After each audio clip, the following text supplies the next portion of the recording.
Tenemos una nota para charlar un poco de cómo sigue o cómo está esperando el Congreso la llegada de Milton Capitanich, la topadora. 3, 2, 1, tic, hacemos así. Y ya está Pablo Tonelli, diputado del PRO, para charlar un poco de esto. Pablo, ¿cómo le va? Muy bien, pues suerte, lo más bien. ¿Cómo recibió esto de que un jefe de gabinete quiere ir al Congreso a charlar con ustedes para ver cómo va la gestión? Bueno, es algo que debería ser natural y debería suceder todos los meses, pero lamentablemente no ha ocurrido así. De modo que yo personalmente celebro que Capitanich esté dispuesto a cumplir con la Constitución y a venir al Congreso a conversar con todos los legisladores. Me parece muy bien. ¿Cuánto hacía que un jefe de gabinete no iba más allá de por un evento en particular, una interpelación? ¿Cuánto hacía que un jefe de gabinete no iba a charlar al Congreso con las autoridades? Yo creo que la última vez que vino, yo no me acuerdo precisamente, pero creo que la única vez que vino Abal Medina fue a mediados del año pasado. Abal Medina se caracterizó por no cumplir de manera muy ostensible esa obligación constitucional.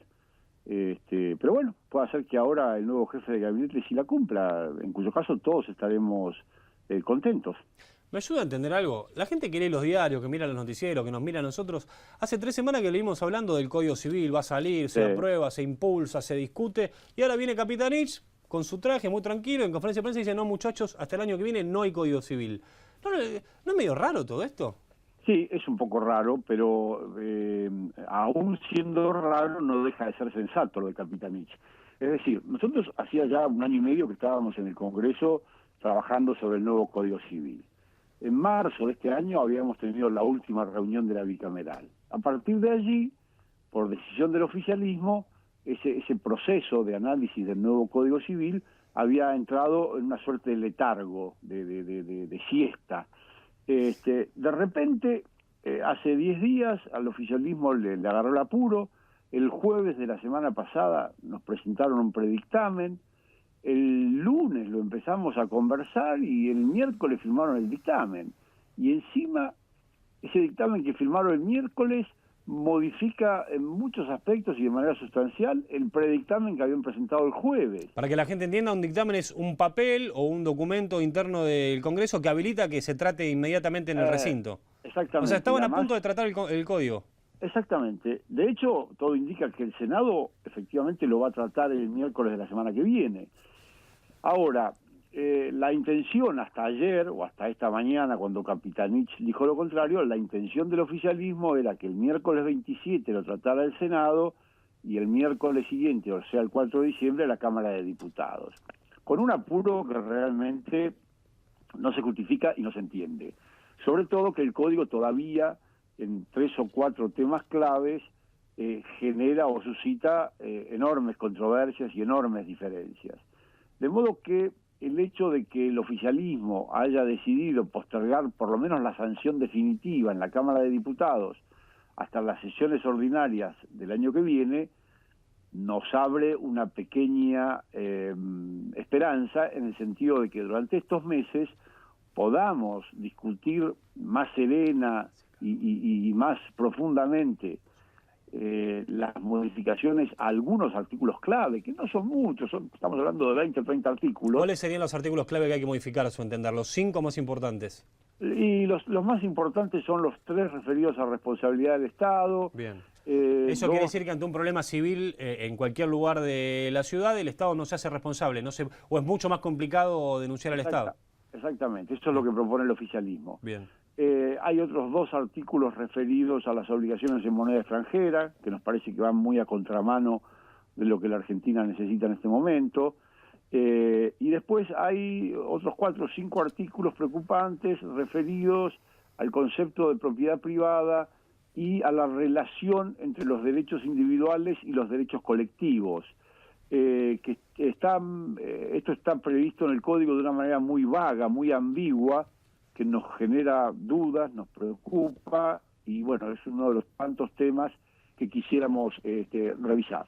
Después hay otros temas en los cuales tenemos diferencias con el oficialismo, pero que bueno, no son insalvables y en todo caso pueden quedar en el código como una diferencia. Es muy difícil que nos pongamos de acuerdo en todo. Pero estos temas que yo mencioné son los temas verdaderamente claves, verdaderamente sustanciales, y si en ellos no hubiera la posibilidad de ponernos de acuerdo, nosotros lamentablemente nos veríamos obligados a votar en contra del proyecto de Código Civil. ¿Usted cree que el alquiler de vientres o la fecundación fuera del cuerpo de quien lo gesta es uno de los temas que quedó pendiente? Bueno, sin duda que queda pendiente porque el oficialismo lo ha sacado del proyecto. ¿Y eso lo sacó a pedido de la Iglesia, como dicen, o usted cree que por otra razón? La verdad yo no conozco la razón por la cual el oficialismo ha resuelto eso porque no estoy en el oficialismo. Es posible que lo haya hecho a pedido de la Iglesia. De todas maneras, no está del todo mal porque eran temas muy controversiales y respecto de los cuales la regulación contenida en el proyecto de Código Civil era muy escueta, era muy escasa.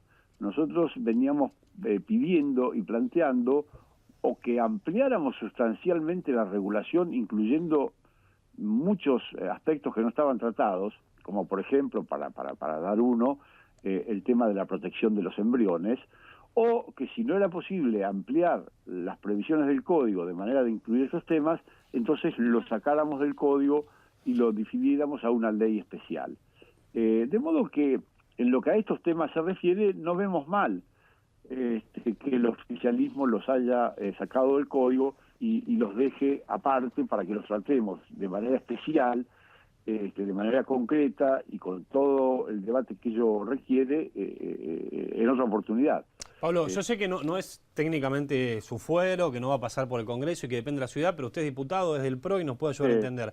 ¿Le parece que es prudente esto de triplicar, cuadruplicar o quintuplicar la cantidad de lugares con parquímetro en la ciudad para estacionar el auto? Mire, hay un tema con el estacionamiento que no solo sucede en Buenos Aires, sino en todas las grandes ciudades del mundo, que es la insuficiencia de los lugares para estacionar. Cuando los lugares no son suficientes para todos, hay que encontrar algún método, algún modo de que haya cierta rotación en el uso de esos lugares y todos tengan oportunidad de usarlos, aunque sea por un rato. El cobro del estacionamiento es uno de esos métodos que hace que la gente estacione su auto en determinados lugares solamente por el tiempo verdaderamente imprescindible y no los deje allí estacionados en la calle como si eso fuera una cochera. De modo que yo personalmente lo veo bien. O sea, la ciudad de Buenos Aires, las calles de la ciudad no son una cochera, digamos. Claro, no pueden ser en ninguna ciudad del mundo, particularmente en las zonas céntricas de las ciudades, el estacionamiento puede ser libre y un auto puede estar estacionado allí semanas o meses. En ese sentido, por ejemplo, en la ciudad de La Plata, de la que yo soy oriundo, hay un sistema de estacionamiento medido en el centro que es fantástico, funciona muy bien. Uno desde el teléfono celular habilita el estacionamiento, carga el teléfono con un crédito, es un muy buen sistema. Yo estoy a favor del estacionamiento medido porque eso genera rotación en el uso de los espacios, al menos en las zonas críticas, que son las zonas céntricas, y permite que todo el mundo, aunque sea por un rato, los use.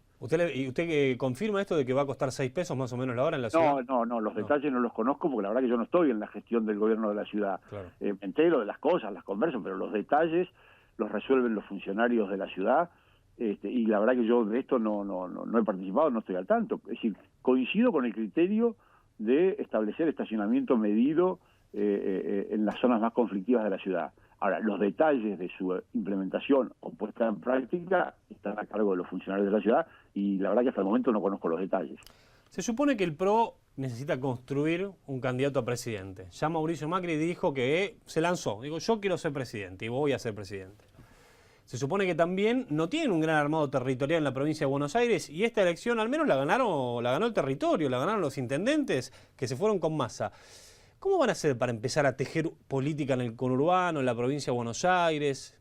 Mire, por un lado estamos trabajando para construir, hay muchos dirigentes del PRO que están recorriendo la provincia, dedicándose a ese armado. ¿Quiénes son los que están recorriendo? Bueno, los más visibles son María Eugenia Vidal, Esteban Bullrich, Néstor Grindetti, Jorge Macri, Carlos Melconian, Guillermo Montenegro. Esos son los más visibles. Sí. Por debajo de ellos hay un enorme número de dirigentes de segunda, de tercera y hasta de cuarta línea que también están haciendo lo mismo.